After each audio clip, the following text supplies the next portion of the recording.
What is going on, movie lovers? Welcome to Apocalypse Movies. I am Jacob Bartley, and this is my spoilers review for the new movie Mother, the movie directed by Darren Aronofsky. Man, this movie is crazy. I'm sure you've heard about it. I don't know what the hell I watched first walking out of that theater. I was like, oh my goodness, craziness. But before I get into it, like I said, it is a spoiler review. So I am going to be talking about what happens in the movie. So you have been warned. Let me just give a little backstory of me going into this movie. I was really looking forward to it. Amazing cast. Javier Bardem, Jennifer Lawrence, Ed Harris, Michelle Pfeiffer. There's a few cameos in there. I was looking forward to it primarily because of the cast. And Darren Aronofsky. I really like Black Swan. It's a freaking great movie. And he's an acclaimed director. So, of course, I'm looking forward to this. I never really loved the trailers, though. Like, the trailers, and I understand the trailers had to be very mysterious because of what the movie is, and they don't want to reveal too much because they want you that shock value in the movie, and that worked very well. Very smart by the marketing. But at the same time, if, let's just say, I had no idea who Jennifer Lawrence was, Javier Bardem, or Darren Aronofsky. I'm just going off of the trailer. If I just saw the trailer, then I wouldn't have been like, oh, I have to see that. But because all of those other elements, I had to see it. So that was my mindset going into the movie. Really looking forward to it, but not too thrilled with the trailers. And this movie, it has what the trailers pointed out to be. Very creepy, like, what's going on? We don't know what's going on. But oh my goodness. Once shit hits the fan, shit hits the fan. So the way it's set up in the movie is Javier Bardem is a writer, he's a poet, and he has a large fan base. This is what's set in the reality of the film. Like, as we're watching it, this is what we know. And Jennifer Lawrence is his very young wife. And a stranger shows up to the door. An old man, Ed Harris, claims he's a doctor who's traveling. He thought it was a bed and breakfast. But it turns out Ed Harris's character was really a lifetime fan of this writer, and he's dying, and he kind of lied and tricked him into coming to their house and letting them stay there. And Javier Bardem learns of this news and is okay with it. He's like, it's so great to finally talk to somebody who appreciates my work, and he loves the praise. And then his wife shows up, Ed Harris's wife shows up, and she's very like, she's drinking, she's being sexual, she's telling Jennifer Lawrence to, like, you know, be more sexual with her husband and stuff like that.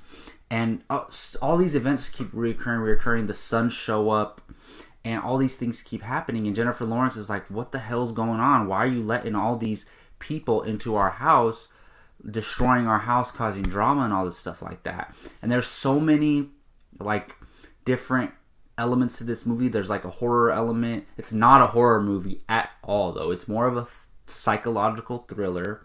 And there's like confusing things that stand for metaphors, like Jennifer Lawrence puts her hands on the wall of the house and you can like see a heart beating inside the house, something like that.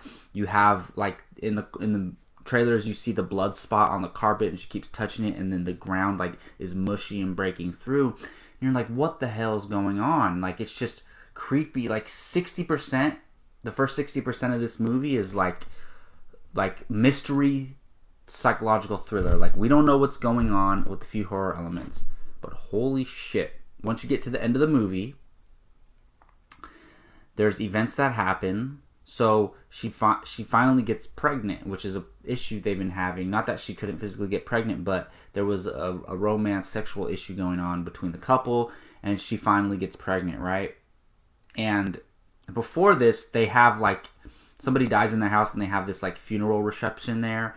But like all of these people like go crazy and they're like tearing up the house. They're all drinking. They're trying to have sex in their bedroom. They break some stuff, and then Jennifer Lawrence eventually kicks them all out, right?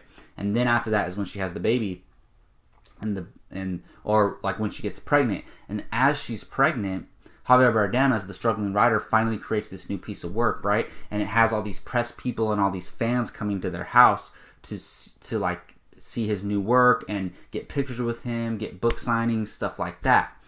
And then just hundreds of people start showing up.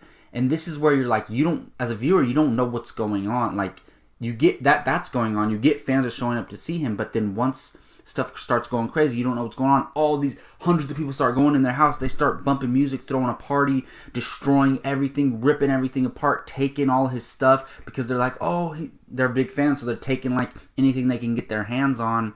And then the SWAT team shows up. The people start riding with the SWAT team. Jennifer Lawrence is crawling her way through this the whole time. Javier Bardem keeps saying, "Oh, my baby," like he cares so much about her, but he doesn't want these people to leave. And then she finally gets upstairs into her bedroom with some privacy. And I don't mean to recall this whole movie, but I think I have to explain all of this for me to give my thoughts. But so you get, and then she has the baby, right? And she's like, "No, don't touch my baby." She doesn't want him to touch it because she asked him to tell the people to leave, and he doesn't want the people to leave. And it's like, you're like, this movie doesn't seem like it's in reality, and obviously it's probably not.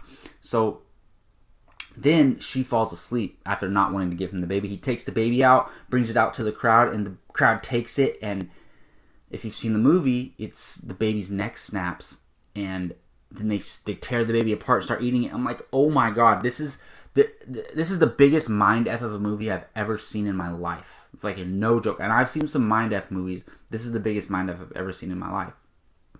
So we get to that point, and then the ending unfolds, and you kind of get a hint or an idea towards what's really going on. But oh my god, I could not believe what I was watching. I was laughing. Not that it was funny, but it was funny to me because I was like, is this really happening on screen right now? I could not believe it. It's the most shocking movie I've almost ever seen. So like, I get out of the movie, I'm like, all right, what is this movie trying to say? What is the meaning of this movie? So when I first interpreted it as maybe like a creativity thing, okay? So this guy's an artist, right? And I think it was like I thought it was a social commentary on, celebrities, fans, and creativity. To where, so this creator, he's a beloved writer, right? And what motivates him, what gets him going, is the praise that he gets. He's obsessed with the praise that he gets from his fans. That's why when Ed Harris shows up, he doesn't mind that he's there because he praises him. When all these hundreds of people show up and they're destroying his house, he's like, "Oh, they're just things. Don't worry about them. We'll be fine."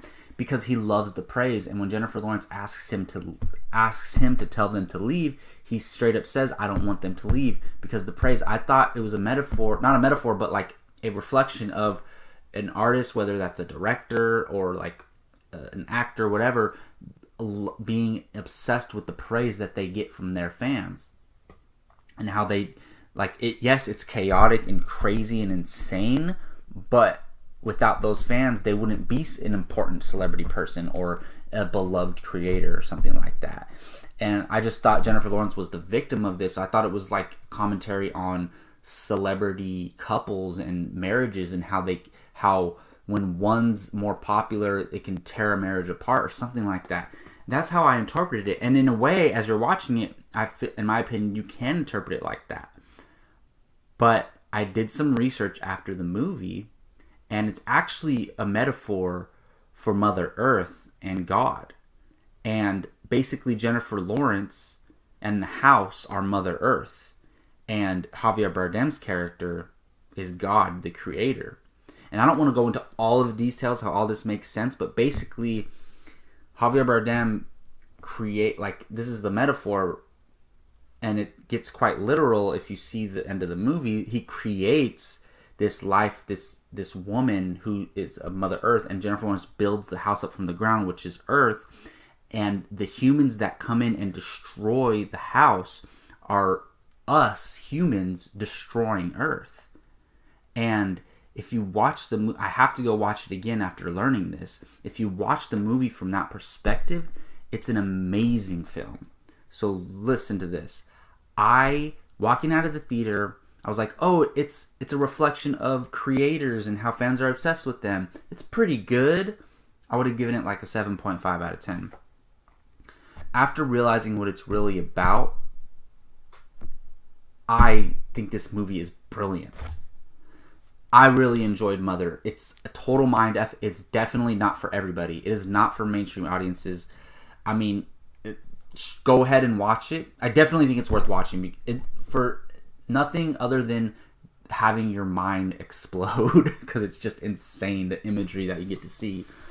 But if you go in knowing what it's about, or if you figure it out throughout the movie, or you have your own interpretation of it. Look, I interpret it as the creator crazy fan thing, but the director intended it to be a metaphor for Mother Earth. But maybe you have a different perspective of what it's really about. I think it's kind of left to us as viewers to see it that way. Like, how do we interpret this movie? But looking at it from the Mother Earth aspect, it makes so much complete sense, and it actually makes the movie a lot better to me. So overall, I would give Mother an 8.5 out of 10. I think it's a little too crazy and too weird and a little too non-direct in order for me to like maybe give it like a 9 or a 9.5.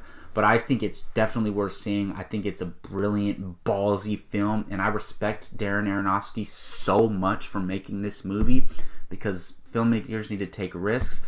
I'm not saying it's too weird in general. I'm saying for my likings, it was too weird and indirect to be like a masterpiece, almost 10 out of 10. But overall, I think it's an amazing film and definitely worth watching.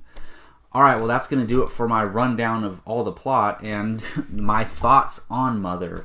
Definitely check it out. I'm hoping you're not watching this review if you haven't seen it, but let me know in the comment section what you thought of Mother. Did you like it? How did you interpret the film? I'm really curious how other people interpreted it without knowing that it's a metaphor for Mother Earth. Please let me know in the comment section what you think. Well, that's going to do it for my review. Thank you all for watching. I'm Jacob Bartley for Apocalypse Movies. You can find me on this YouTube channel. Please subscribe if you like all things film. We got a bunch of stuff going on here. Our Padawan podcast, our superhero comic hero talk podcast. We got a bunch of new shows. I have my own show, the Bartley broadcast, every Friday. Check us out. Please subscribe. Thank you all for watching. Until next time.